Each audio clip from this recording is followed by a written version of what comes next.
Abu road की एक चर्चित दुकान पर लस्सी का ऑर्डर देकर हम सब दोस्त यार आराम से बैठकर एक दूसरे की खिंचाई और हंसी मजाक में लगे ही थे कि एक लगभग 75 से 80 साल वर्ष की बुजुर्ग महिला पैसे मांगते हुए मेरे सामने अपने हाथ फैलाकर खड़ी हो गई। उनकी कमर झुकी हुई थी, चेहरे की झुर्रियों में भूख तैर रही थी, नेत्र भीतर को धंसे हुए किंतु सजल थे। उनको देखकर मन में न जाने क्या आया कि मैंने अपनी जेब से सिक्के निकालने के लिए डाला हुआ हाथ वापस खींचते हुए उनसे पूछ लिया, दादी जी लस्सी पिएंगे? मेरी इस बात पर दादी कम अचंभित हुई और मेरे मित्र अधिक, क्योंकि अगर मैं उनको पैसे देता तो 5 या 10 रुपये ही देता, लेकिन लस्सी तो 30 रुपये की एक है। इसलिए लस्सी पिलाने से मेरे गरीब हो जाने की और उस बूढ़ी दादी के द्वारा मुझे ठग कर अमीर हो जाने की संभावना बहुत अधिक बढ़ गई थी।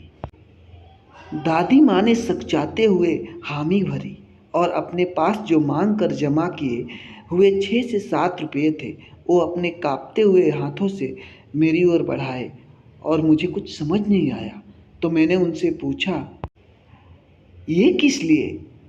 इनको मिलाकर मेरी लस्सी के पैसे चुका देना बाबूजी। भावुक तो मैं उनको देखकर ही हो गया था, रही बची कसर उनकी इस बात ने पूरी कर दी। एकाएक मेरी आंखें छलछला आई और भरभराए हुए गले से मैंने दुकान वाले से एक लस्सी बढ़ाने को कहा। उसने अपने पैसे वापस मुट्ठी में बंद कर लिए और पास ही जमीन पर बैठ गई। मुझे अपनी लाचारी का अनुभव हुआ, क्योंकि मैं अब वहाँ पर मौजूद दुकानदार, अपने दोस्तों और कई अन्य ग्राहकों की वजह से उनको कुर्सी पर बैठने के लिए नहीं कह सका। डर था कि कोई टोक न दे, कहीं किसी को एक भीख मांगने वाली बूढ़ी महिला के उनके बराबर में बिठाए जाने पर आपत्ति न हो जाए, लेकिन वो कुर्सी जिस पर मैं बैठा था मुझे काट रही थी।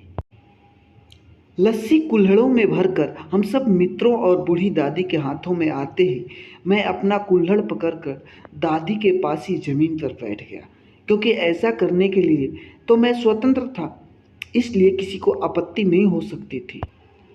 हाँ, मेरे दोस्तों ने मुझे एक पल को घूरा, लेकिन वो कुछ कहते उससे पहले ही दुकान के मालिक ने आगे बढ़कर दादी को उठाकर कुर्सी पर बैठा दिया और मेरी ओर मुस्कुराते हुए हाथ जोड़कर कहा, ऊपर बैठ जाइए साहब, मेरे यहाँ ग्राहक तो बहुत आते हैं, किंतु इंसान कभी कभार ही आता है।